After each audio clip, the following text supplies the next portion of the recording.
Bună dimineața și bun găsit la BU. Sunt Sabina Iosub și vă invit să rămâneți alături de mine în următoarea jumătate de oră, căci o să discutăm despre lucruri de care ne vom lovi în mod special în perioada următoare. Zona digitală, zona de inteligență artificială și o să vedeți cam care este direcția pe care o ia în acest moment Uniunea Europeană. Today, here with me in the European Parliament in Brussels are Andrus Ansip from Estonia. Thank you so much for your presence. Bună dimineața. Mulțumesc. You know a lot of Romanian, or we should stop here with the Romanian? We have to stop here. Okay, perfect. Dragoș Tudarache from Romania, thank you so much. Bună dimineața, and thank you very much for the invitation. We will see exactly what is the discussion here at the European level regarding the artificial intelligence. You are the chairman of the committee and the digital services, and we'll see what is actually or what will be the impact on this subject. I will start with you, Mr. Ansip. We know that Estonia, for example, it's a country very digitalized, if I may say this. Give us some advices in terms of swifting to that area. Nobody is perfect enough to use its own example to teach others, and I don't think Estonia is really perfect enough to provide so many examples to other people, but yeah. In some cases, we can say Estonia is doing well, especially when talking about our e-government or e-voting systems. I think in Estonia, we decided to start with digital developments in a very early stage. And when our banks started as commercial banks again, during a time we didn't have commercial banks in Estonia. Then we didn't have any valuable memories about traditional solutions, about checkbooks, etc. And then we took the best technology and started to use it. And in the very beginning, when we started with internet banking, then those bank transactions in Estonia were free of charge. And it was especially important for our elderly people. If you don't have to pay for it, you have to take it. And we can say that this is exactly the reason why our elderly people in Estonia are so familiar with computers. Later on, we introduced our smart ID cards, X-road systems, which allows cross-use information through the different databases. And then we introduced also once-only principle. It gave real boost on usage of the digital identities in Estonia, and so it happened. Yes, according to DESI index, Digital Economy and Society Index, Estonia is always on top 3, first, second, even third place. But in this field, we are doing well. But when talking about our industry, then Estonia is lagging behind. We will see exactly how much this helped you during these pandemic times. For many countries, we can say that this sounds like science fiction because we are we have so many things to do until getting there at the level of Estonia. Let's try to understand how this shift will be done for the other countries in the European Union. It's true that Estonia is an example, and it's not only an example here in Europe. I think it's an example, as my colleague was also saying, across the world. And it shows how a government that anticipated trends that were in a way obvious or should have been obvious for others as well, managed to basically develop ahead of everyone else. And I think it is now clear to everyone, and I think at least we feel it here in Parliament, that now the level of anticipation has reached also the other member states at parliaments level, national parliaments here in European Parliament, also at governments level, that we have now to catch up. And we have to catch up not only in readying our societies and economies for this digital transformation, but also what my colleague was saying, making sure that also our industries can catch up and can actually be there at the level of putting products, services, products on the table that are going to help our societies and our economies to do this catch-up game. If we look at what has been happening over the last year and a half, since the start of this new mandate, the new mandate of the Commission, the new mandate of this Parliament, the signals are there. The signals in terms of new proposals for legislation, and we have had, at the end of last year, important pieces of legislation that were put on the table by the Commission. We're going to have more this year. So we are starting now at European level to prepare the steps for having a framework in which to develop this new digital society, this digital economy at European level. Still a lot to do, and still a lot of understanding and explaining that we have to do to our constituencies, to our citizens, as what actually it means for them. Because in everything we do, we must never forget that if we don't convince also our citizens of the benefits of what it actually means for them and for their daily lives, then we may risk losing them behind. And I think, again, the example of Estonia and how it managed to actually bring the society along in the transformation that the government conceived, I think is an example that we all have to follow. During these pandemic times, digitalization helped you a lot, I guess. If we are, I don't know, talking only about online schools that we have to somehow discover in Romania how to do it. I think in Estonia was much more simple to cope with these times. Yes, maybe Estonia was a little bit better prepared for this crisis, but I was in Romania and I saw many really smart people, young startups and so on. You have huge potential in Romania, and I believe in your digital future. Of course, it's so important to pay attention on e-government solutions. As we all know, those e-government solutions as a rule are much more efficient than those traditional ones. Those solutions also are much more transparent, and it means when people they have information, more information, then we can say those e-government solutions they are also much more inclusive. And this is really important. And it's also a question about efficiency. In Estonia, many years ago already, we figured out that thanks to our digital signatures, we were able to save 1 working week in a year, which is equal to 2% of our GDP, which is equal to our defense expenditures. So we can say that our defense expenditures in Estonia are coming from e-signature. So it's a question about efficiency, and I'm absolutely sure during this crisis in many countries, politicians, but also ordinary people understood how important it is to develop those digital solutions. Let's take one example, e-prescriptions. In Estonia, we implemented those solutions already a long time ago, 2007 or 2008, I don't remember even anymore. And there was huge criticism when we implemented this solution. But now you cannot find anybody in Estonia who is ready to say that it was bad solutions.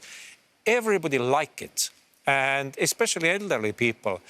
In case of chronic disease diagnosis, you don't have to visit always your family doctor. You can just call, and then you will get this e-prescription.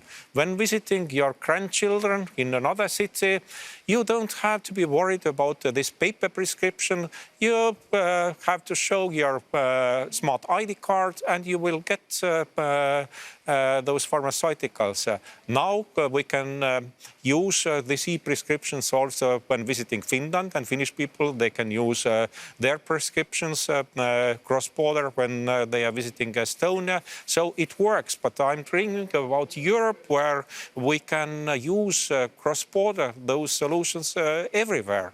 Estonians visiting Romania, Romanians visiting Estonia, and so on.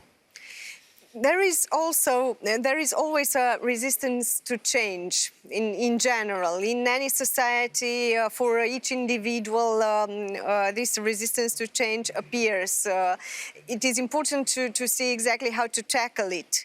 And also, we have to look at some other things, like changing in the legislation when a new thing appears. And that's what you are doing here at the European level regarding this digitalization. I think if we look back in history, every technological transformation has actually been met with resistance. And I think to a certain extent it's normal human behavior to resist something that you don't know. Something that at the beginning may appear strange, it is impacting the way you used to know life, or the way you used to know work, the way you used to interact with the society, with the world around you.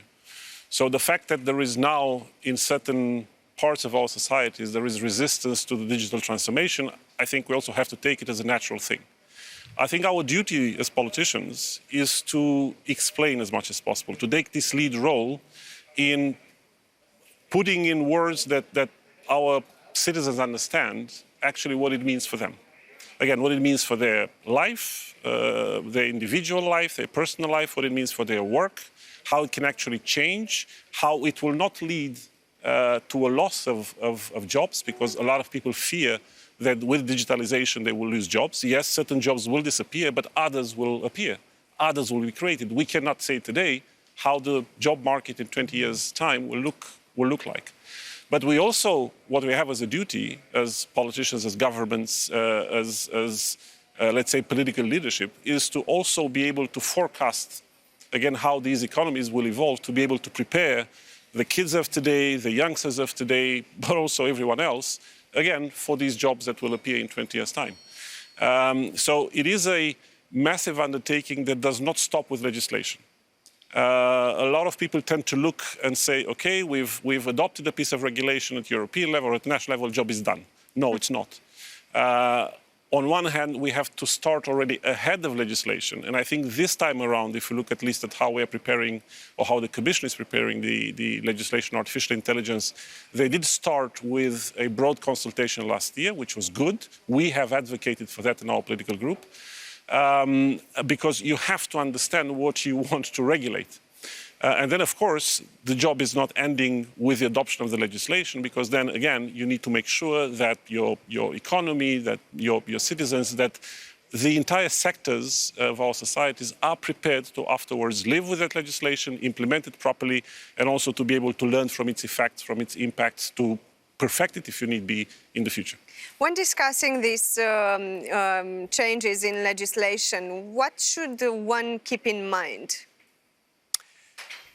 At first, I would like to say we have to be very careful with new legislation, because it's so easy to kill innovation, so we're regulating some rapidly developing areas. But we can see in some areas we have to intervene with new regulations.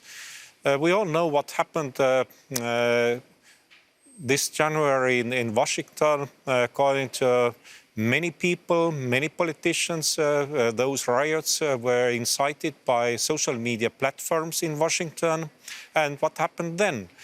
Twitter set a ban for the biggest, for the president of the biggest democratic country in the world. The biggest user might be. Biggest loser or not, but he was the president of the United States of America. Exactly. And I don't think it's acceptable for Americans, for us here, that a CEO of private company has to decide who has freedom to speak, freedom of expression, and who will be banned. So Twitter had two options, and both of those options were really bad options. Either to continue without intervening, but we know people said those were social media platforms who incited those riots, or to set a ban. But I think Twitter wasn't guilty.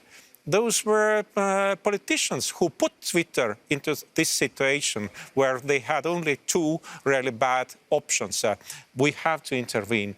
It's not up to a private company to decide about our fundamental rights. Freedom of speech, it's fundamental right, and we have to decide, I mean, our parliaments, we have to decide about those issues. Social networks will be analyzed in the near future regarding these changes in legislation. This might go well if the discussion will be very transparent and everything that will be adopted will be very clear, let's say, or it might go very wrong if you are not doing and when I say you, I'm referring to the European Parliament and the European institutions in general, if you are not doing the job well. Let's see exactly what should you, as a member of the European Parliament, keep in mind when doing this. Freedom of speech, I think it's important. Democracy, I think it's also important. What else?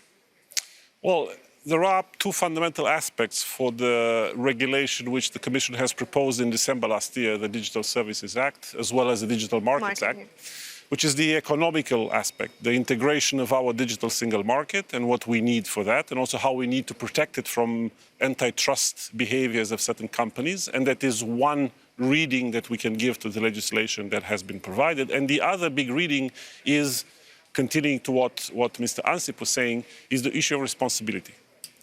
And responsibility and how these platforms need to act upon that responsibility. Who gives the legitimacy to intervene in a situation such as the one that happened in the United States? Should the platform intervene by itself, by its own volition, a bad option, as we've heard, and I fully agree, or do nothing, another bad option, because we already know that there is a lot of illegal behavior in the digital world which right now escapes any form of scrutiny.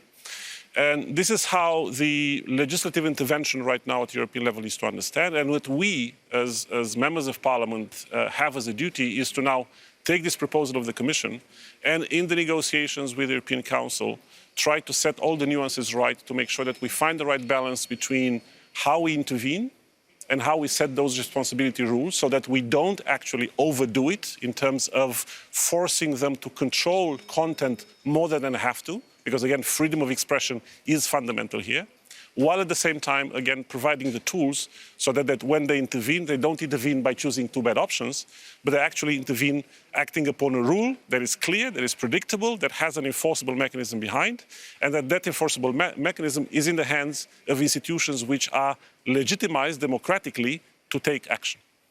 In the digital zone, we also, I think, might need a filter in order to see how the rules in normal life are respected, to be respected also in the digital zone. Do you think that the legislation that nowadays we have in the European Union is enough, or should we adapt also in this area of filtering? I don't know, the speech, as we see the hate speech in terms of communication in the digital zone, or I don't know, any other rules that are applicable, let's say, in the normal life, in the real life, and are not in the digital one?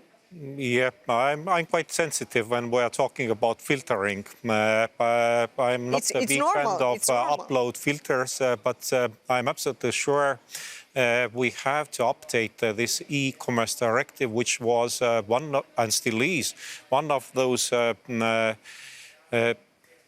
cornerstones for our digital economy, digital societies in the European Union. And according to e-commerce directive, we know that there is a limited liability principle. Platforms, then they are not responsible for some kind of content which was uploaded by somebody on their platforms until they don't know that something illegal was uploaded or something legal was uploaded illegally on those platforms. And when they know that there is something illegal on their platforms, they are liable. So, but we got the e-commerce directive 20 years ago, and at that time we didn't have social media platforms, we didn't have sharing economy platforms, and it's absolutely clear we have to update definition of digital services. But At the same time, I'm sure we have to keep those main principles according to e-commerce directive also when talking about Digital Services Act. It's limited liability principle. It's a prohibition of general monitoring of content. It's also a country of origin principle. If you registered your company in one EU member state, you can act in other EU member states also. And there are some concrete problems, I would like to say even. According to court rulings, it's so that those platforms who don't know what is happening in their platforms, they are innocent ones because they were not informed. It's about limited liability principles. They are innocent ones. And those who wanted to fix those problems in a very early stage, they were informed, guilty.